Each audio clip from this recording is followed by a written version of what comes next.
나는 그저 서 있을 뿐이었어. I am NetMoverSitan. We have covered the prologue.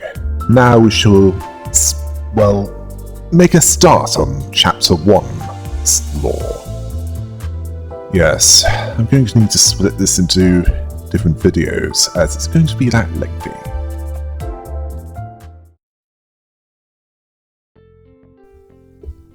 The year is 984-01.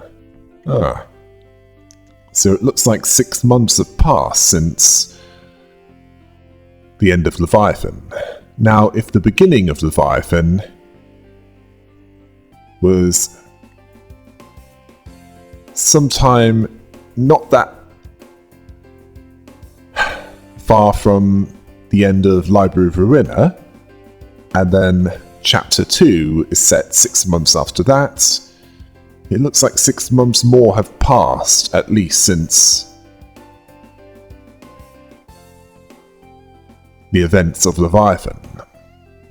Anyway, on the way to wherever Mephistopheles was going to, Charon was asking permission to vroom vroom with a blockage in the way, which Virgilius granted.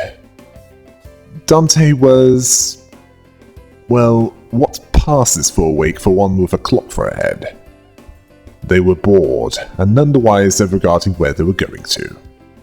Then we found out vroom vroom means...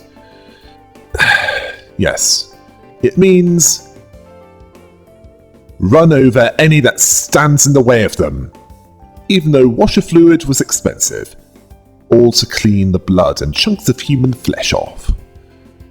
Then they received more company due to the many sets of eyes looking at them. Those eyes looking at them as if they was witnessing something that was standard procedure. Clearly, road safety and traffic laws in that city are much more lax in that world compared to ours. I mean, not even James Bond had a license to break the traffic laws. Then Dante got Gregor's attention. They called him Glasses, after catching themselves almost calling him Bug Guy, something that didn't elude Gregor, much as Dante isn't Clockface. Dante couldn't argue back at that. Then Gregor was hypocritical and called Charon Busgirly, as he headed towards something that was really getting to him. He wanted to know where their next destination was. And where they were going, according to Charon, was District 4. Likely a place with more trees than most, based on the map and what we've seen in the prologue. Well, at least we know now where they were going. This especially excited Don Quixote, as this was the home of the Grass Maiden, the origin of her journey. Before she could go on about this interesting bit of information about District 4, she was interrupted by a off Heathcliff, as he wanted peace and quiet. She mentioned that it was only moments ago that it ceased to be silent. Yes. And Heathcliff didn't give a about that, as he wanted her to shut up regardless. Yes, it was Ishmael that called him out on his hypocrisy, as he was being louder. He dared her to say that again, even if she couldn't stay dead. She mocked how unrefined he was. Well, she was saying something that was accurate. That and his first response was violence. Not just the threat of carrying it out, but actually doing it. Dante was considering exercising their authority and stepping in, There was even a faint memory urging them to do so. But before they could do so, Heathcliff and Ishmael had their necks sliced by Ryoshu's blade, saying tranches, as in to right against noisy crying hogs and tails scraggling. Well, in her case she received pets. Pointy end thrust swiftly. Well, Don Quixote certainly thought so, and did so. Right through Ryoshu's head, doing so gleefully. Wanting to bring about justice, Rodion complained that her clothes had blood splattered on them. Dante wasn't liking this, as they hadn't even got to where they were going yet, and 3 of the damn dozen have already killed each other. Now, this forced Virgilius, the Red Gaze, to step in. Not wanting this to continue any longer, he assigned them to cleaning duty for the next month. Don Quixote objected to this, as she fought her enemies while seeking the hand of justice. Rodia wanted them to do her laundry as well. Well, perhaps dry cleaning? Dante noted that they were taking this time inversion ability for granted, although they didn't know how to begin this. Virgilius, at this point, wanted Dante to turn back the clock. Dante didn't know how to do this on purpose. Virgilius understood enough to know that, and had Faust explain this to Dante. She told them to close their eyes. Apparently the door was everywhere.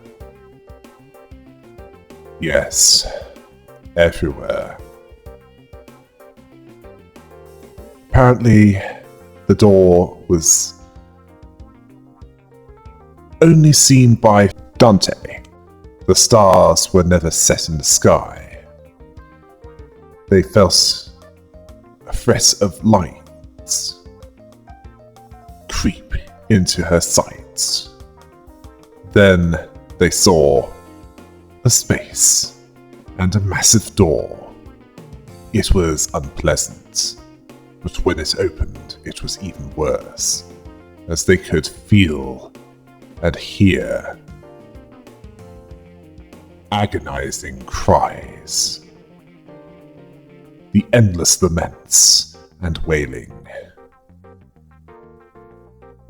Sounds like any sport that England plays. At least when they found out that they're rubbish at it. It made Dante feel faint, but it didn't stop there. Or them from opening the doors. These were the literal gates of hell. The hands coming out of the doors and the red glow gave that away. They grabbed a few hands that was unfamiliar to them.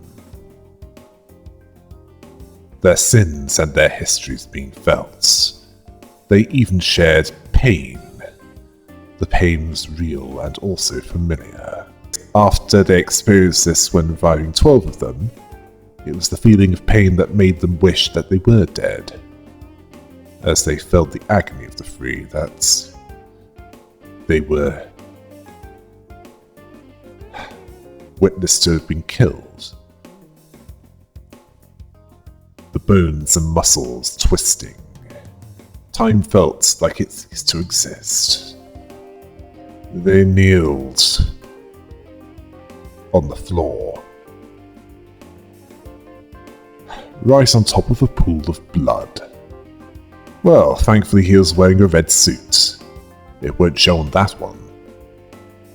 Then time inverted for Heathcliff, Ishmael and Ryoshu. Then it ended. for now. Ryushu acted quite normally for her and asked if it was exciting to feel your head back after being severed. Heathcliff, on the other hand, was ready for round 2, much to Dante's dismay. This was seen as provocation to Heathcliff, not caring that without Dante, he and the others would eventually stay dead, even pointing that out that their job was to bring them back, telling them to step aside or they'll be next. Sinclair then mentioned that Dante was in a lot of pain, seemingly the only one that understands that they have to suffer in order to bring them back. But that resulted in his skull getting smashed in by Heathcliff before he could complete his sentence, threatening to do the same to Dante if they spoke up on this again. Ishmael was not impressed by this man that was as coarse as his looks, resulting in Heathcliff turning his anger on Ishmael, indirectly threatening her. Dante was starting to question those that they were managing. Thankfully, Virgilius decided to intervene, seeing a need for discipline. He then decided to make it a rule that they were forbidden to use their weapons inside the bus, implying that death would be a mercy compared to what he would deliver if that rule was violated.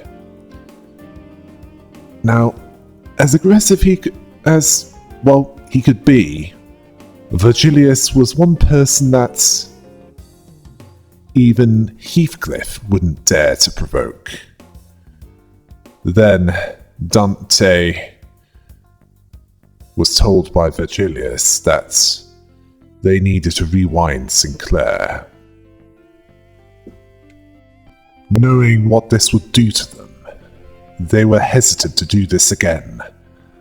Virgilius noticed this, threatening them with worse pain if they didn't invert Sinclair's time. Lourdes, the suck-up that she was, sided with Dante, seeing that they were declining this request, and seemed more like a demand. Apparently she was informed that Dante would be her superior, not him. Just as he was about to make an example of her, Dante wasn't sure that they were worthy of their role, but they decided to invert Sinclair's time, reasoning that doing so with one would be less painful than more than one. Successfully defusing the situation, Lourdes had something to say, but she decided to keep this to herself. Then Dante braced for the agony, Sinclair thanking them for bringing him back. Sometime later, Don Quixote made it clear that she understood the first rule. She wanted to know the second rule, confusing Gregor. Why would she want to learn that? And Virgilius implied that he didn't think that far ahead. So she was pointed out by Virgilius what Ryusha was doing, lighting her cigarette, or death stick, as I otherwise called them. So he made it so that Rule 2 was not to litter the bus floor with cigarettes. They leave burn marks. Fair enough. It's less harsh than in our world. On buses in England, you're not allowed to smoke at all. Then he noticed how quiet the bus was. The engine wasn't roaring. Charon, when asked why this wasn't the case, it was because Mephi was hungry. Yeah, the bus needs refueling. As for the refueling, Dante believed that it would be like any other vehicle. they would discover that assumption to be 100% wrong. Virgilius then ordered Charon to flash the headlights to attract attention. Yes, as Charon would put it, dance timey! Ishmael was confused by this apparently suicidal behavior as they were asking to be attacked. Mirsol noted that it would appear to be the intent. Then the local variant of rats appeared, threatening them to get out and leave their stuff, making a load of incoherent threats. Yeah, I know, right on cue. Ishmael was annoyed by the dullards that she was surrounded by left and right. Yeah, I know, Ishmael. Some people get all the retards.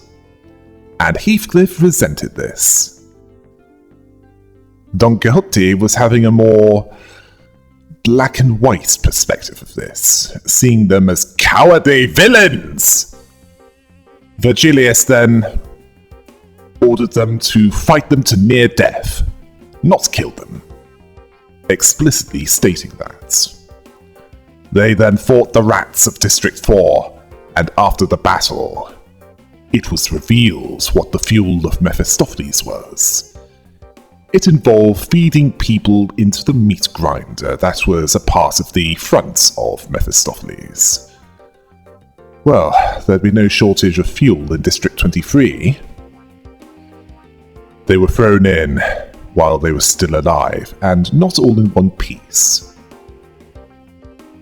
Its mouth sated by its food. Ryosho derives satisfaction from this, savouring every moment.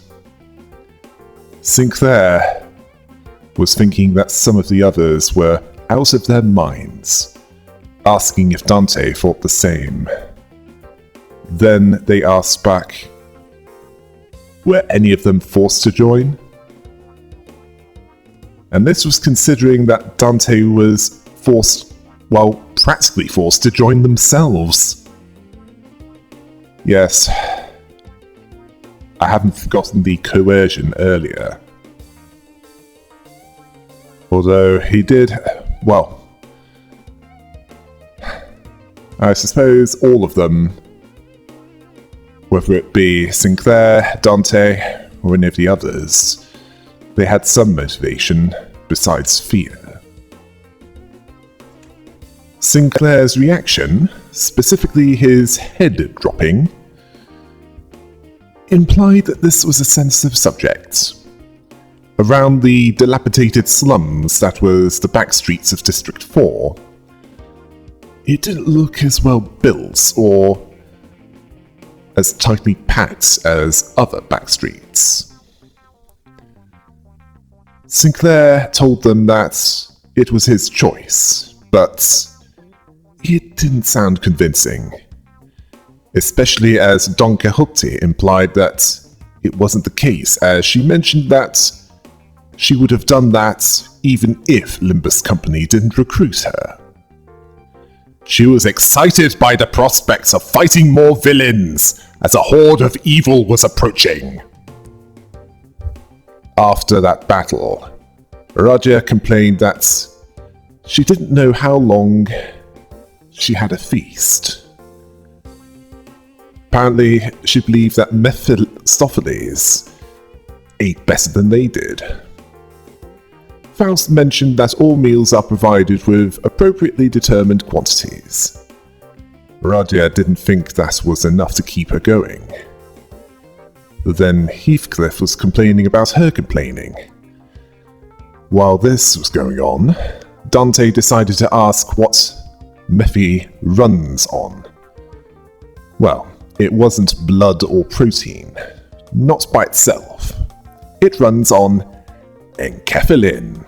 Yes, that energy source that the Lobotomy Corporation used that was becoming increasingly rare since its collapse. What Mephistopheles does is forcibly extract it from the body, and it's much more efficient if the victims are still alive. As for the rest of the body, it can be processed into fuel. So it's a sickening take on a hybrid car, or rather, a hybrid bus in this case. Yes. Enkephalin provides ignition and thrust, the rest maintains speed, making the most of the usage of enkephalin. Then Gregor alerted them to more approaching that can be used to feed Mephistopheles with. After that battle, and after they were done continuing to refuel their transportation, Virgilius told them that they were expecting a guest, telling them this as he was poking out of a window. Dante wanted to know who this guest was. Faust explained that a guide was needed for their first trip to a dungeon. Yeah, she's using RPG terms in this. Then a fixer called Yuri asked if they were from Limbus Company. Yes, their guide had arrived, and she entered Mephistopheles, just as it was finishing off the rats that was being fed to it, and wisely decided not to focus on that for too long. She introduced herself as a former employee of the Lobotomy Corporation, a remnant of a fallen wing. Faust defined dungeon as the former branch facilities of the Lobotomy Corporation. Now, if you want to know how two of these branches operated when the Lobotomy Corporation was still around, check out the Wonder Lab comic. Ishmael tried to dissuade her from taking part, as her employment with the Lobotomy Corporation was unlikely to have ended on pleasant terms. Roger was hopelessly optimistic, as she believed that any point in life can be pleasant as long as you have money to spend. In the back streets, good luck with that. Gregor, on the other hand, was far more realistic, as he's heard that it's teeming with monsters to this day. Faust corrected him by calling them abnormalities. She then went on to explain why they were going there. It was to retrieve what was in the depths of these branch facilities, the golden bars, which are neoplastic plant-like growths holding the essence of L-Corp's power generation technology. Virgilius then added by saying that the golden bars would allow Dante to engrave the aspects, and Dante wasn't even sure what they were trying to do. Faust basically told them that there's no rush to remember that. Dante then added that enkephalin might be found while they were down there, which Sinclair found appealing as it would mean that they wouldn't need to feed people to Mephi. Sinclair, what you're feeding into your means of transportation were thugs that wanted you dead. Well, if you have to feed people into that bus to refuel it, it might as well be those that have nothing better to do than to cause trouble, as in those that use violence to dominate and steal for purely selfish reasons. Ishmael noted that they could also find EGO. Gregor had the same idea as Dante.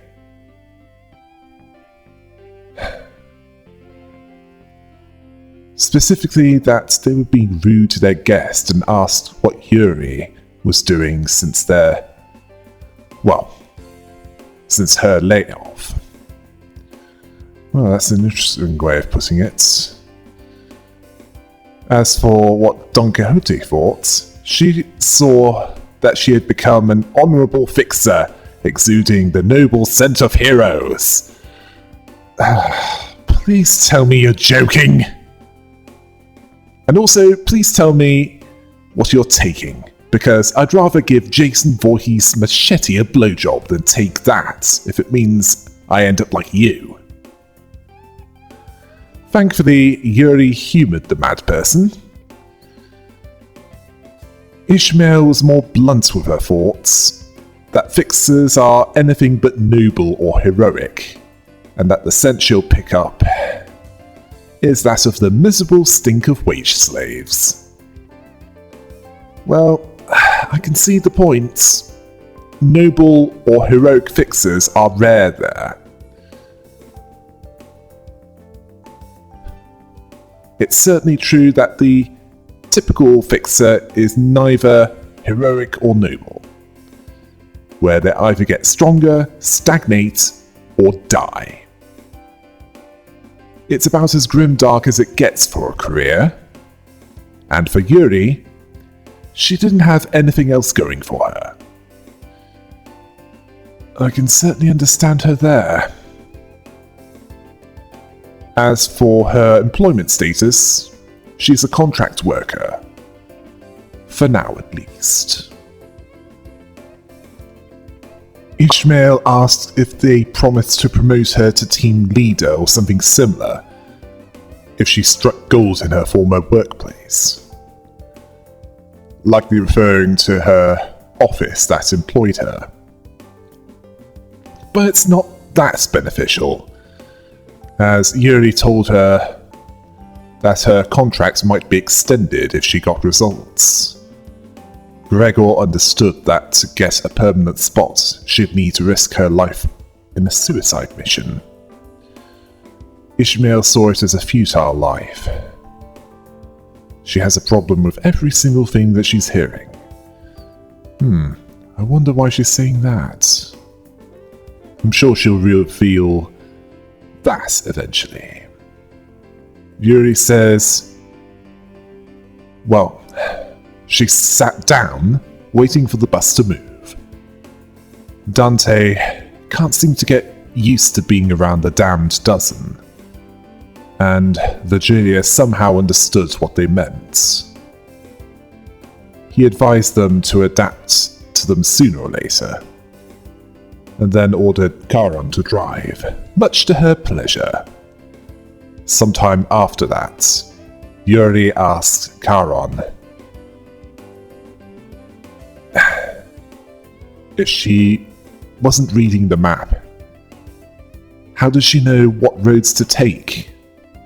Charon responded that she was guided by her own intuition, much to Yuri's shock, who positioned the map in Charon's field of vision. This made Charon look mildly annoyed at Pinky Hair, who did so because of Charon's poor sense of direction and wanted her to go a more direct route. Yet Charon still believed that the heart should be followed. It was where the true path lay. Don Quixote provided encouragement to this, something that Charon needed little of. Yuri realized that Charon can't even read a map.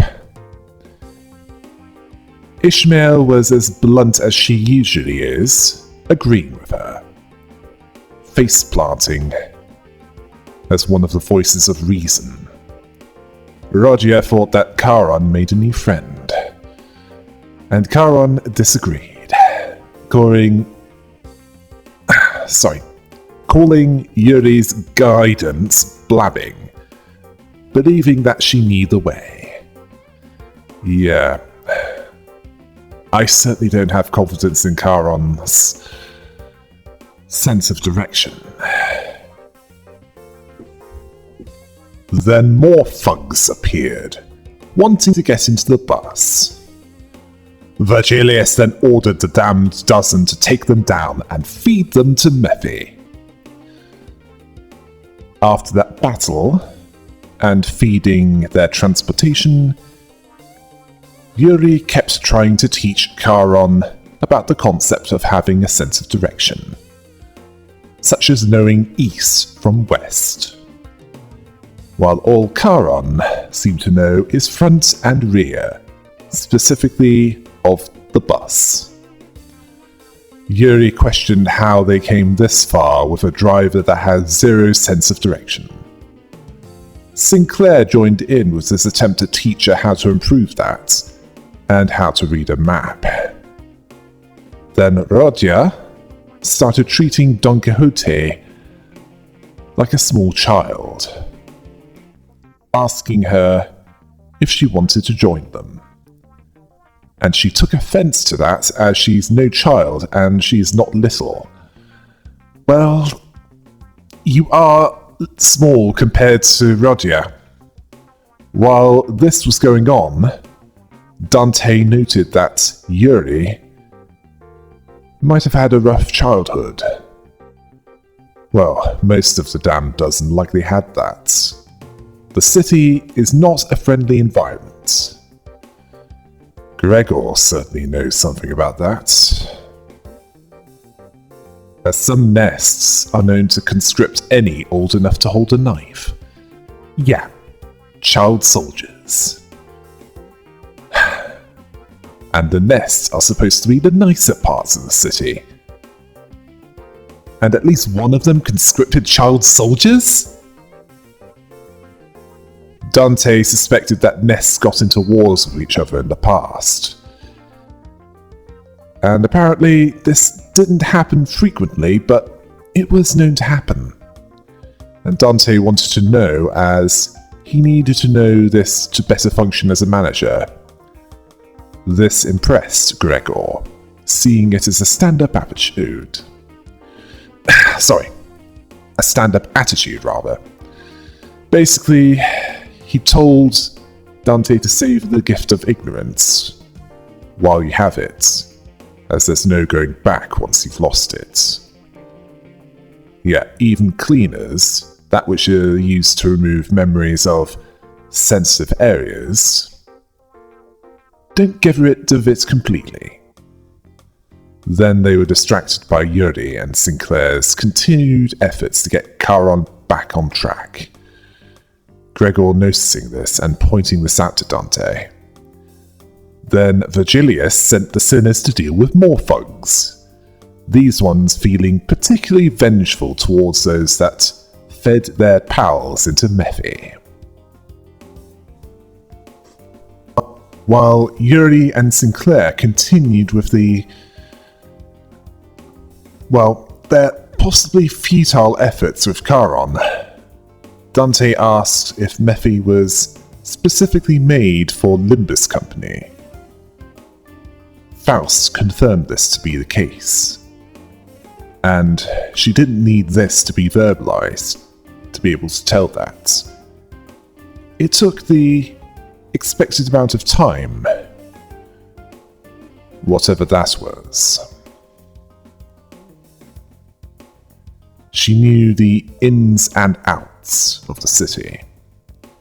Heathcliff then asked if she's so smart, can she help Yuri and Sinclair with Charon figuring out the way, as it's disturbing his sleep. She seemed to see this as beneath her. She answers questions, but doesn't involve herself without being asked. She'd rather not spoil the delight of figuring out solutions to problems. Ishmael basically said, "Give up, it's probably something that'd be lost on him." The only thing preventing Heathcliff from wanting to pummel her into the ground is the gaze of Virgilius, probably understanding that he might be on the receiving end of a sharp spike right up his if he doesn't control himself. Dante wondered why they were like this. Gregor wanted to know this as well. Then sometime after that exchange, Roger saw something ahead, asking if Gregor knows them. At first he didn't think that he'd know anyone there, but then he saw them, and things looked dark for him. Then Roger was insensitive and said that she was thankful that Dante had a clock for a head. She would have gagged if they were part insectoid. According to Ishmael, It appears to be the same augmentation that Gregor has. Heathcliff was confused by those that attached insectoid parts to themselves on purpose. Then Gregor messed with Heathcliff and Sinclair by saying, "Stay away, you wouldn't want to catch the pest." According to Faust, the previous G-Corp, the one that has gravity-manipulating spheres as its singularity, utilized biomimetic weapons, like Gregor's arm, which would make Gregor another wing remnant. It was enough to get Ishmael's attention, struggling to find the right words, as it was a past that she didn't want to speak of, out of sensitivity. Hong Lu then said something even more insensitive and asked where they slept at night. Outside and out of sight, of course. I mean, they can't exactly get a stable job or book a place to stay. Virgilius understood that much, although he put it in a more poetic way, which Hong Lu comically missed the point of. Then Virgilius called for them to get off and clear away the obstruction, calling Gregor's name specifically, although he didn't want to talk about his past, understanding that it's what Gregor would prefer, telling him to take the lead. Gregor did not appreciate that. The remnants of G-Corp up ahead noted that his arm was like theirs and recognized him. Apparently he was the poster boy of something. Dante asked if he knew them, and Ishmael advised caution as this wasn't the time for that. Regardless, they weren't letting them through. Rodia didn't hesitate to show her disgust, advising concealing lessons from Gregor. Apparently Gregor was a special case as the rest of him looks human.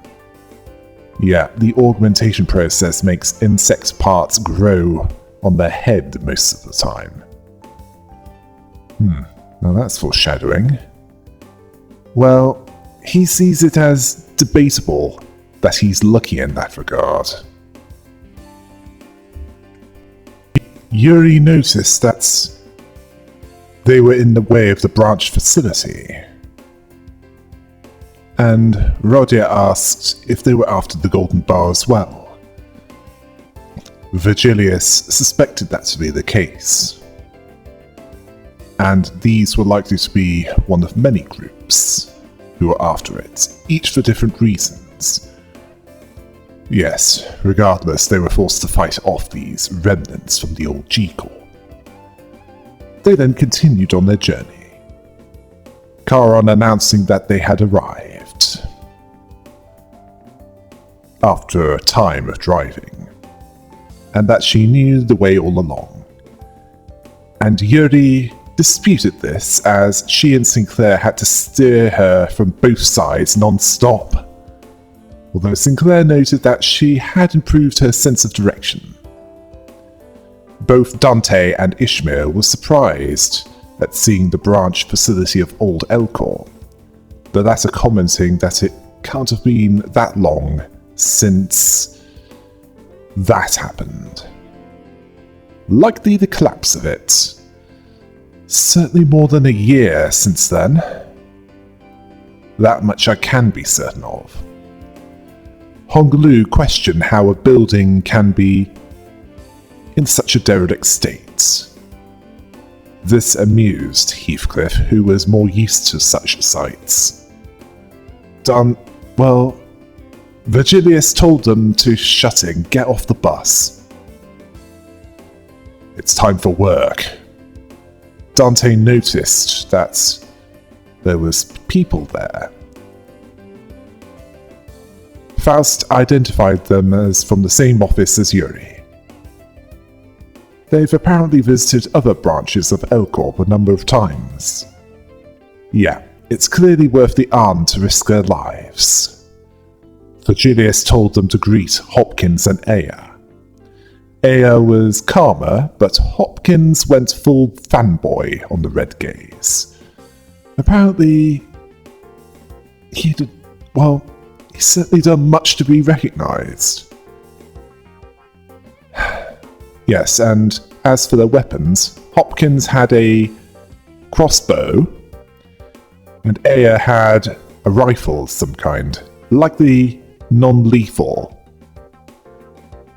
As effective guns, as it's been established in Library of Ruina, are illegal. Or at the very least, extremely hard to come by and expensive. Yes. Virgilius then pointed to the shabby warehouse, which was the entrance to branch D-02. Yuri will be their guide there. As far as he's concerned, he can't accompany them. He'll be waiting for them on the bus, as he's not going to babysit Dante. Heathcliff was not impressed by this.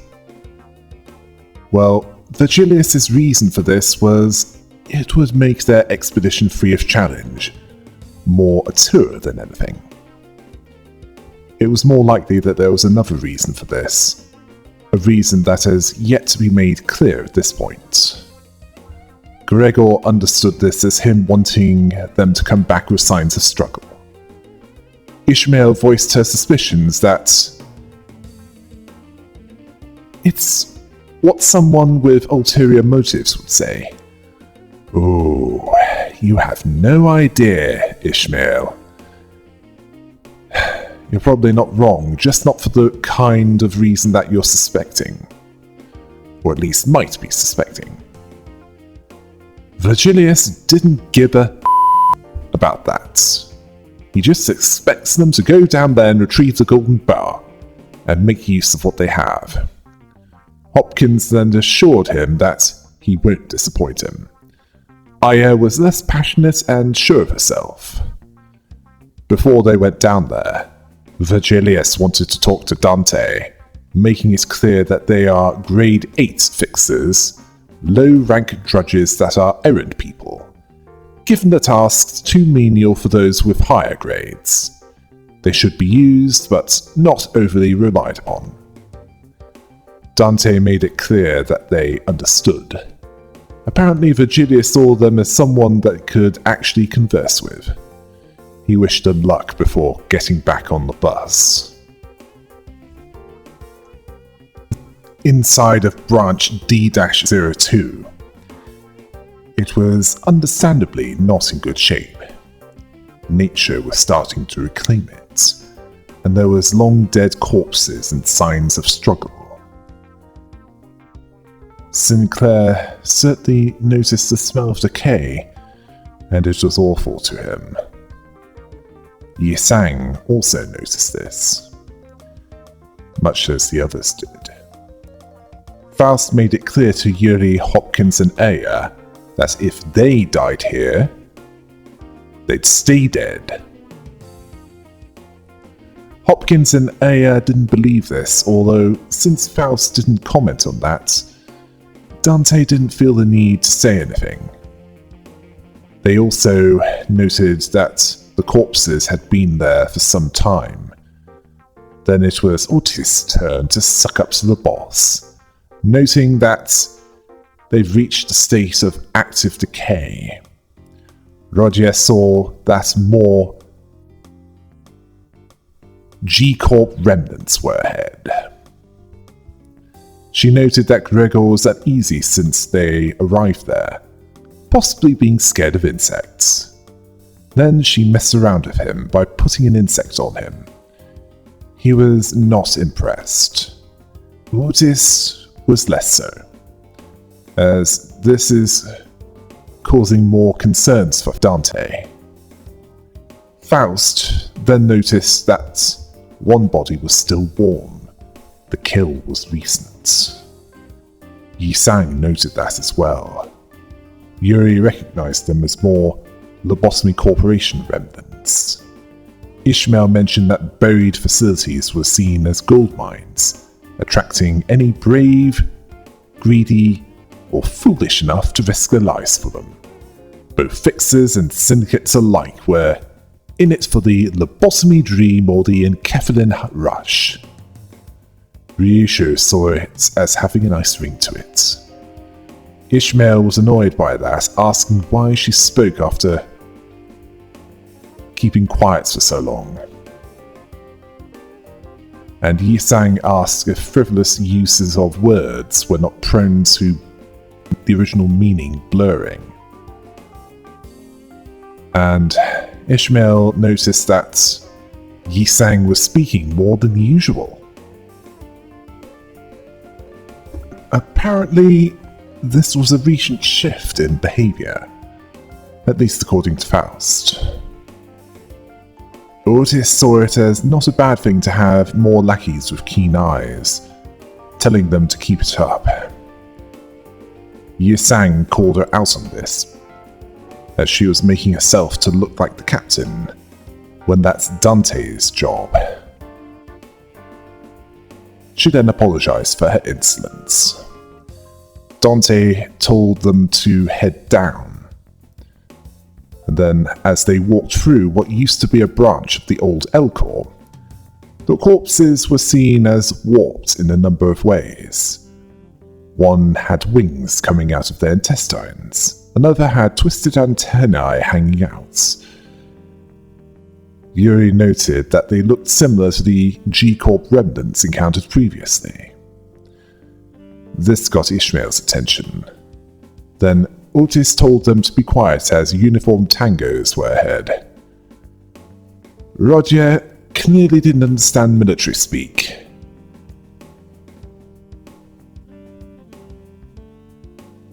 Until Gregor explained it, that they were unidentified targets. Dante remembered that there were also abnormalities down there, although what they encountered was not an abnormality. It was G-Corp remnants. They looked like they were feasting on carcasses. Annoyed by the amount of scavengers that kept coming, Heathcliff asked if they were friends with the bodies that they found previously. Then the G-Corp remnants wanted to try diplomacy, noticing that they might be after Enkephalin. It was one floor down. They'll take what they can find there and they can have the rest. Then they recognized Gregor, seeing him as a traitor. He tried to play it off, but they weren't impressed.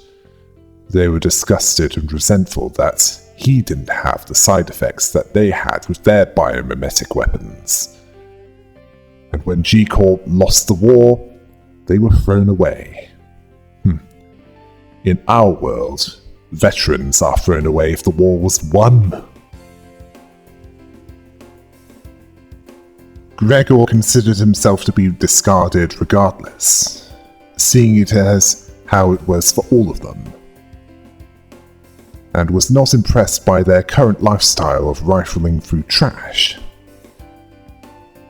Otis wanted to stop him from making this situation worse, but Gregor saw this as pointless, as Otis served in the military as well, apparently.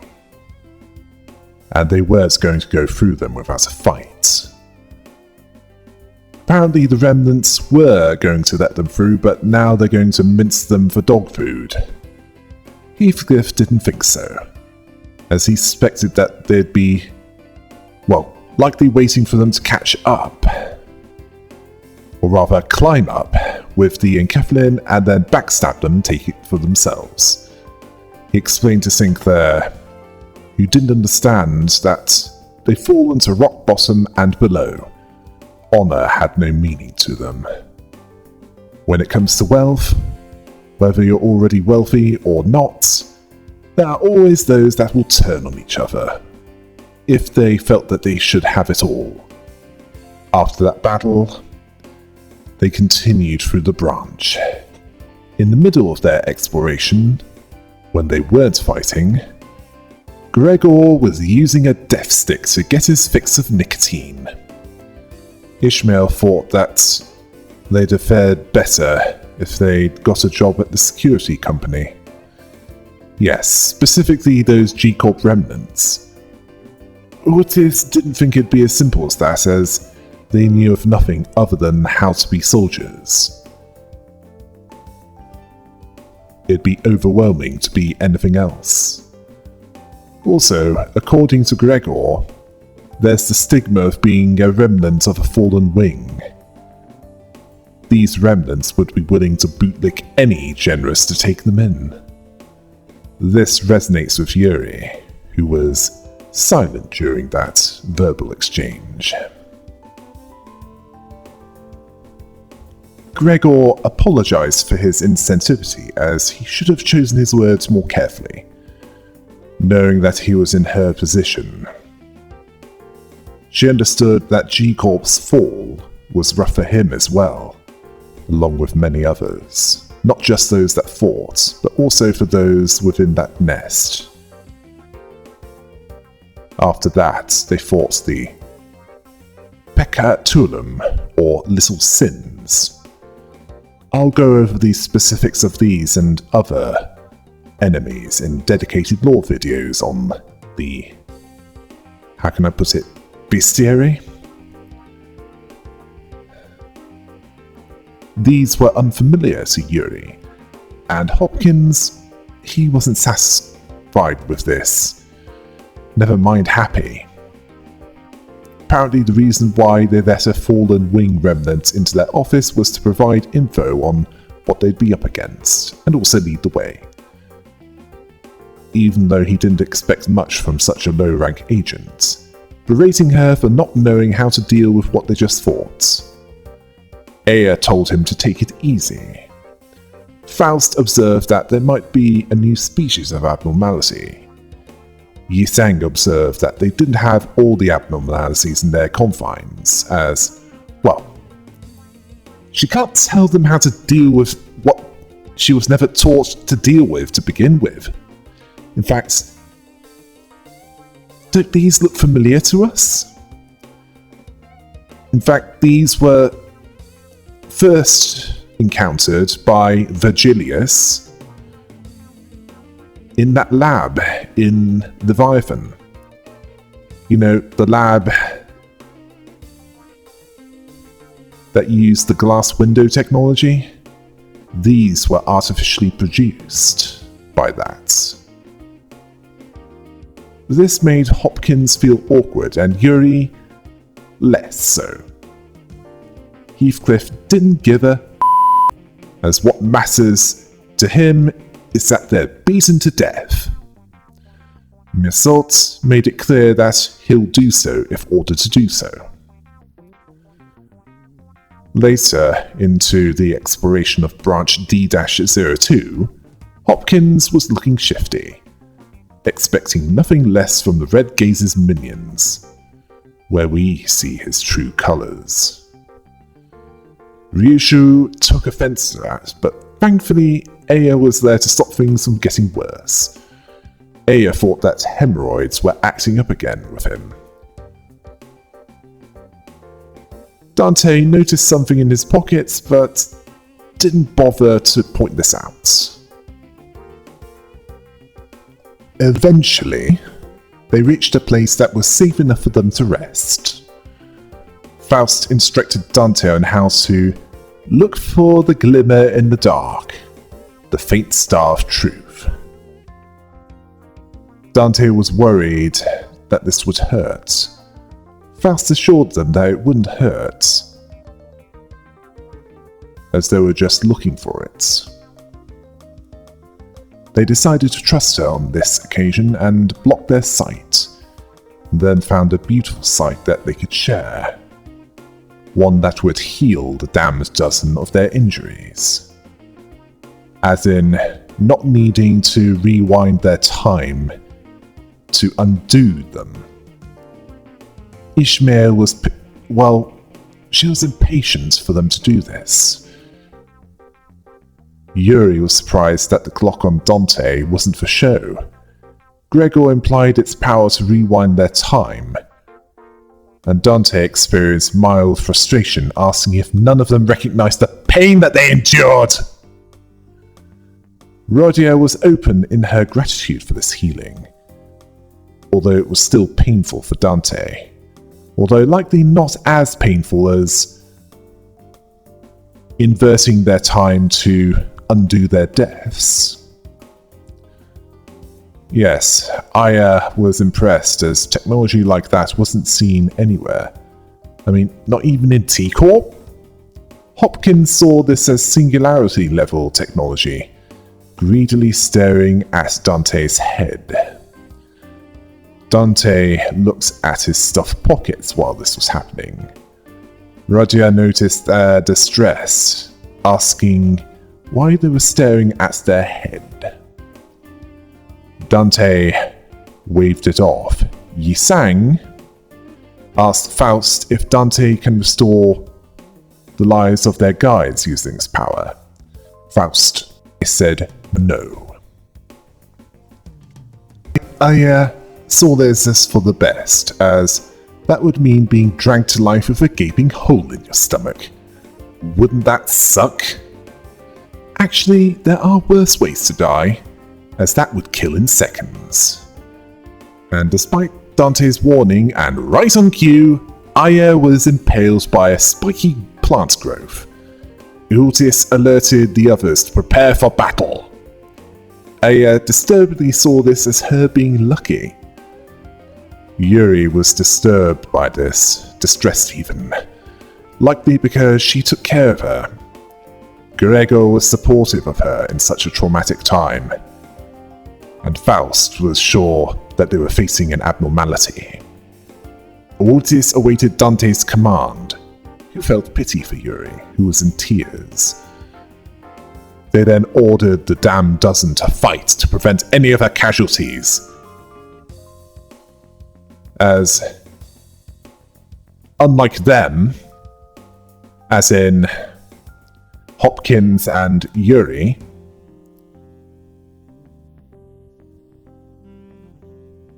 those two can't be brought back. The slowly encroaching vines and the shadow of a figure that was taller than any human approached them. This was the Ebony Queen's apple, an aberration of Snow White's apple. An aberration is basically a knockoff version of an abnormality. These are usually weaker than the original, although in this case it appears to just be different from the original, as it's a WA level. Yes, W-A-W. As in the same threat level as the Snow White's apple abnormality. It's still a threat though. They defended against the vines, which didn't have thorns, and the thorns that she made appear as an active attack. They struck where it was weakest, when they could, and eventually defeated it. I will do a more dedicated video on the major threats at some point. This is just more story-based than anything. 서 있을 뿐이었어. Yes, there's so much story in this, more so than the prologue, that this needs to be a two-parter. Until next time, hail the rabbit!